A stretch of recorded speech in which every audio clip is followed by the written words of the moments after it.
Anong mensahe ang kailangang marinig ng mga Taurus? Collective reading nga pala to. Timeless pa. So, yung reading natin pwedeng mag-resonate sa inyo, pwede rin sa puso nyo o sa someone na kakilala ninyo.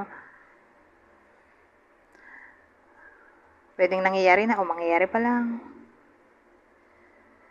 Kung LGBTQ, kayo na lumugar sa kung anong energy nyo. Okay? So, pwedeng female energy o male energy.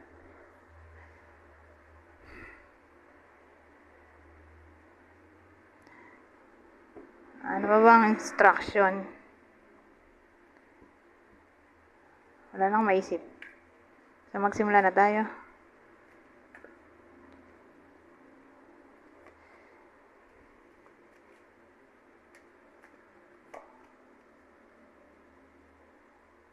So, Taurus na to, ano? Aha.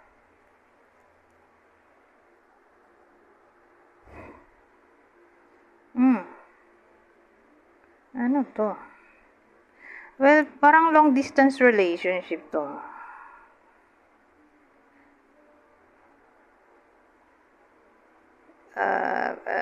Long distance connection or relationship. So, nalito ako kung relasyon ba bago o connection lang. Crush.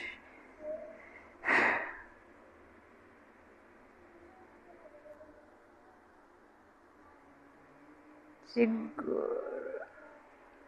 O pwede rin ganito. Long distance relationship. Bagets yung isa.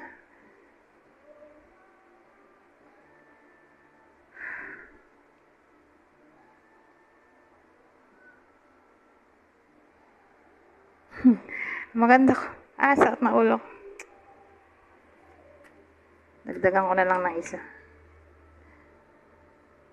Nag-away. Gusto makipag-ayos.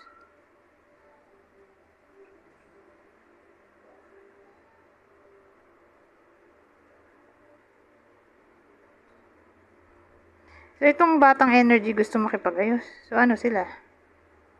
Relasyon na lang. So, again, long distance relationship to. Yung yang energy, gusto makipag-ayos. Mahal naman siya ng yang energy. So, ewan ko kung sino ba yung yang energy sa inyo. Kayo ba o yung puso nyo? Pero ito yung energy ng yang.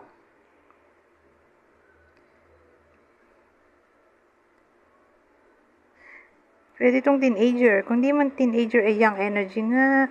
Overall, young adult.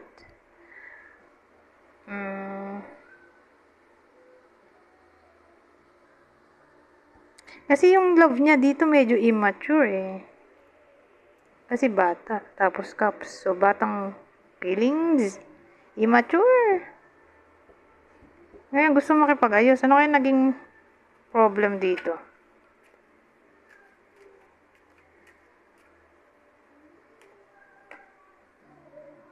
O, ito. May ano tayo? Detalye. Teenager to.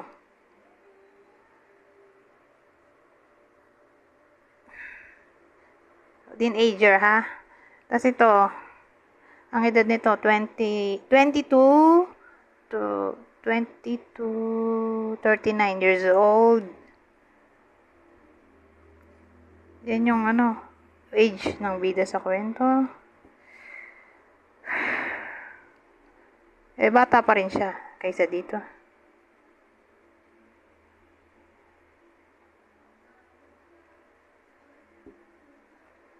So, ito, gusto makipag-ayos. Bakit? Anong nangyari? Anong problema itong mga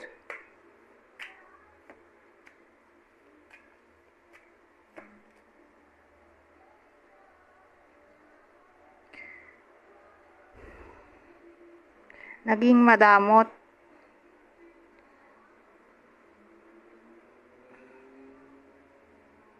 Anong naging problem?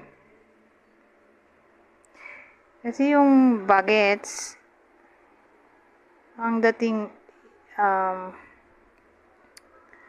sobrang bagets nga niya, hindi niya fine-face yung consequence ng kanyang action. Ganun dating. So, marami siyang mga pagkakamali. Tapos, iniiwan na lang niya yung gulo. Hindi niya inaayos yung sariling ginawa niyang gulo. Ganun dating. O pwede rin madamot. Masama ugali.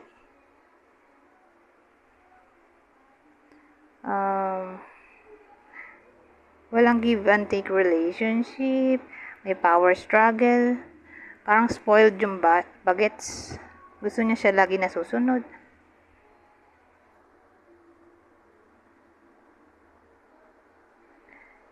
So, yun ang dating. Para bang nabuisit na siguro yung partner niya. Kaya yung binigyan ng ultimatum. OMG. Pero tingin ko loyal naman yung partner niya at dahil Knight of Pentacles ang lumabas. Kaya lang kasi pag ganyan, slow ang night, slowest night. Saka slowest sa pag-express ng feelings. So, masasabi mong cold. Cold lover. IMG. Pero serious naman. Yun nga lang, di mo ramdam. Di mo ramdam yung pagmamahal. Pero dinadaan niya sa gifts. Pwede ganun. O, pera. Doon niya in-express yung feelings, pero hindi siya sweet. Pero at least loyal. Hindi nga lang ramdam. May ganun eh. Minsan mapapaisip ka, mahal ba ako nito? Kasi hindi naman siya nagpaparamdam. Wala siyang ginagawang kahit ano para suyuin. Halimbawa ako yung partner. Para suyuin ako. Di man lang niya ako tinatawag, binibigyan ng flowers. Parang wala siyang care. Yan ang dating. So siguro, nagdadrama yung yung bagets, gusto ng atensyon. Kaya gumagawa ng mga kung ano-anong kalokohan. Kaya lang nasora na siguro yung yung male energy dito. Kaya binigyan na niya ng ultimatum para magtanda.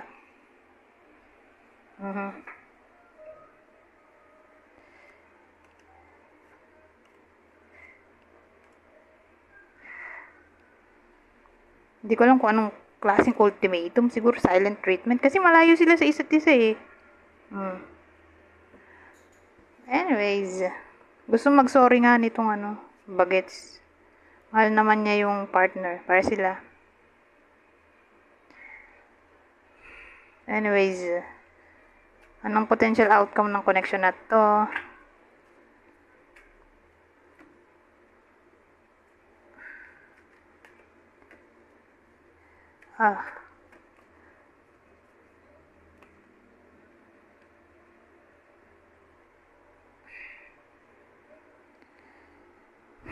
Ano to? Bakit meron tayong Queen of Wands?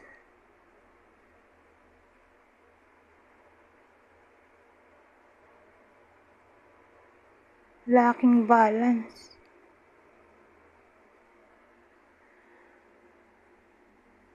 Ano to?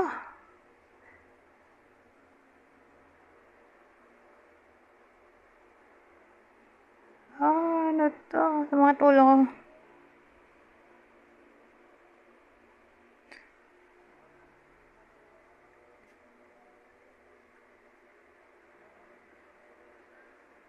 Nako, feeling ko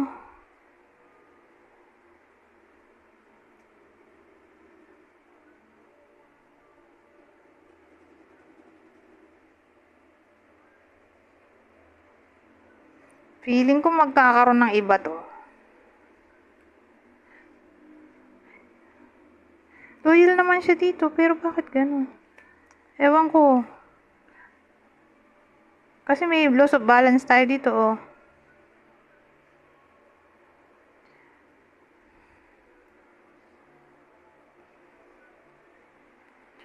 Ano to? So, ang dating sa akin, magkakaroon ng iba.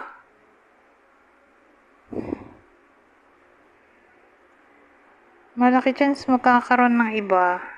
Yung lalaki. Kasi nga lumabas yung Queen of Wands.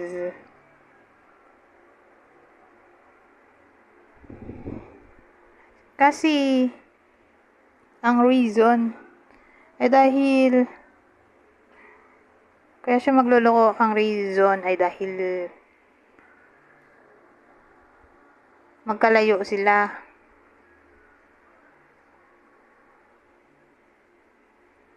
So, kaya naghanap ng iba o nakakita ng iba. Nawala siya sa tamang katinuan.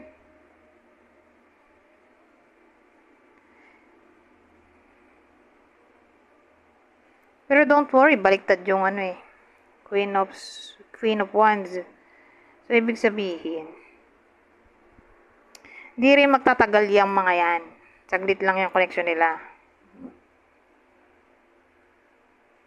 Magbe-break din yung mga yan. Siguro, kaya rin magloloko yung male energy. Kasi, masyadong immature yung bagets di ba? Mahilig sa drama. Pero again, maghihiwalay din yung mga yan.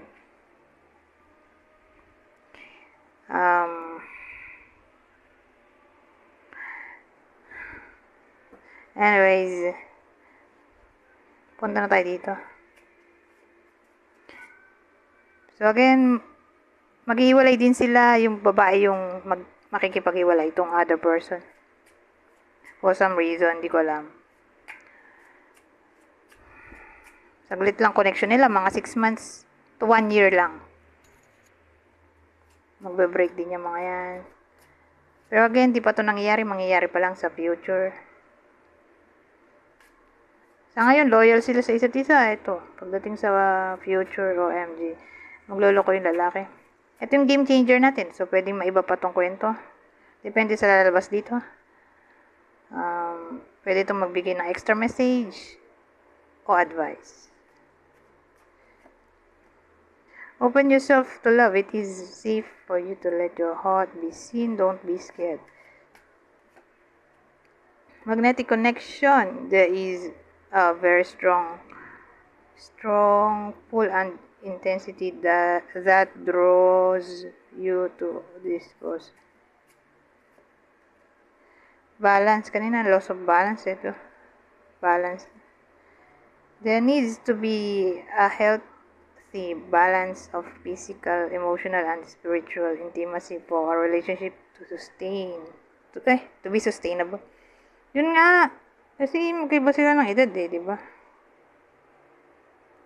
May agwat. Hindi man ganun kalaki.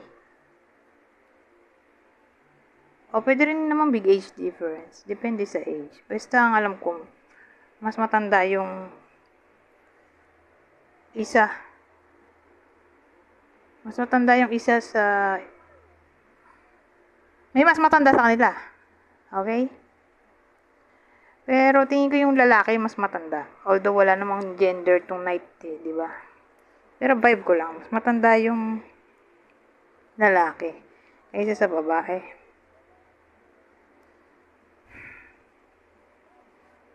Nasabi dito, open yourself to love.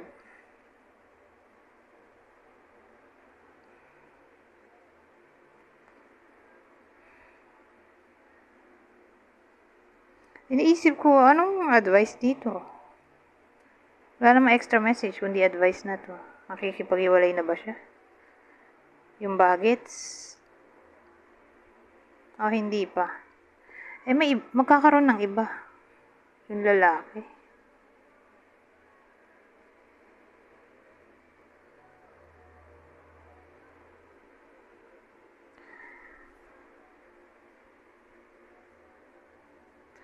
Parang open yourself to love.